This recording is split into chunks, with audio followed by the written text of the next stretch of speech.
Hi, I'm Susan Brown Morgan, and the parts of the draft portfolio that I created emphasize the KU Masters portfolio first and foremost. I have also added an educational excellence and scholarly experiences section.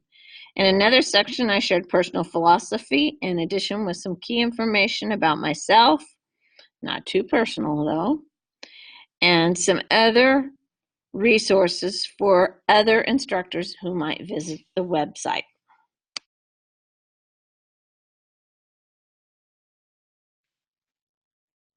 In creating my website, I always felt a picture is worth 1,000 words, as well as any connected videos.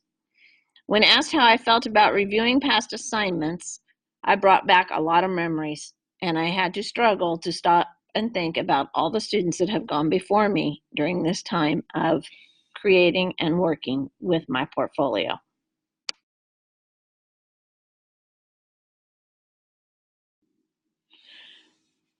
Reviewing past assignments was fairly reasonable. However, in discussing numerous projects of reflection, of a reflection, of a reflection, and then writing a reflection, I would suggest that we rename those as it became quite confusing.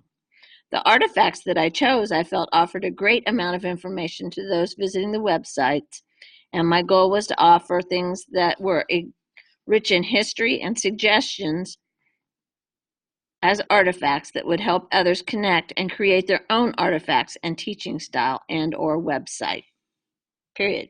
In doing so and creating the website, I always secured approval for pictures and avoided any confidentiality issues or breaches.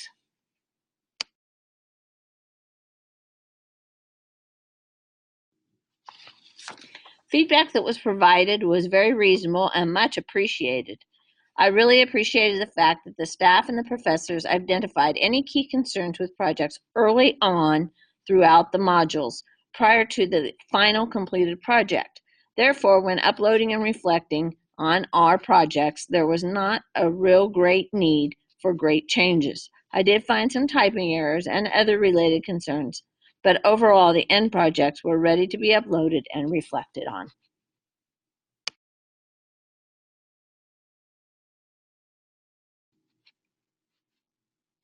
In writing the reflections, I avoided defensive feedback, critical feedback, and I tried to offer insight to my thought process. There was a template that I created to follow the feedback so that it would be systematic and in order that I may not miss something. I think this assisted in providing critical feedback for professors and those viewing the website. In general, I always revisited with the purpose of the course, class, and assignment. From there, I looked at changes needing to be made and other related information to assist a viewer in understanding the project at hand.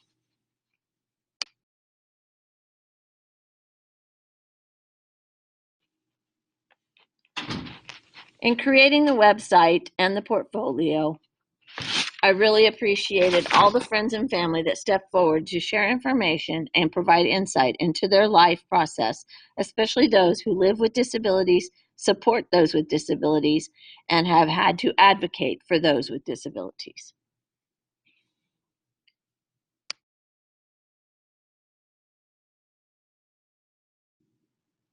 Overall, I enjoyed creating an e-portfolio. The decisions I made were based on past experiences. I am a published author. I have worked with a number of newspapers, and I have provided a peer-reviewed thesis in the past.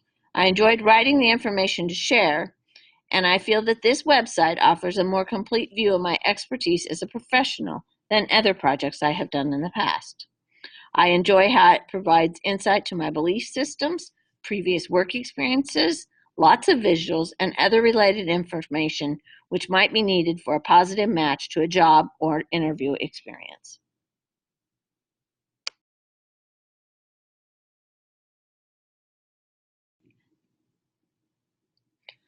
To assist those reviewing the portfolio, and particularly the KU sections, I created what was like a table of contents, making sure that my titles and my course numbers matched the artifacts down below, along with the links.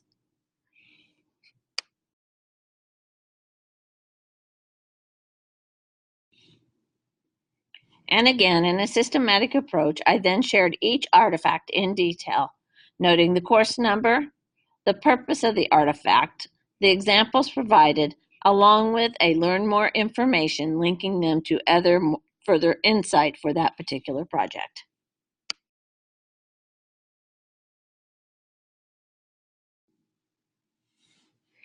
Over the 3 years I had been working with the website and with my project, it did become a long, drawn-out process.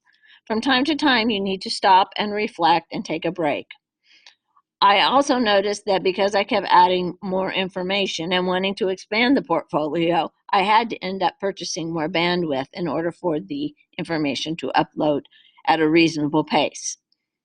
I also did have a professional colleague ask if I had problems with people gaining inappropriate access to the website, and I noted I had not.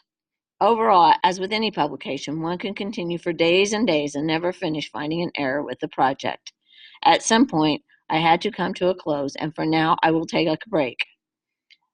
Maybe in a few months, like next summer, I will come back to update and revisit concepts and ideas to keep this website up and running and keep the ideas fresh and up to date.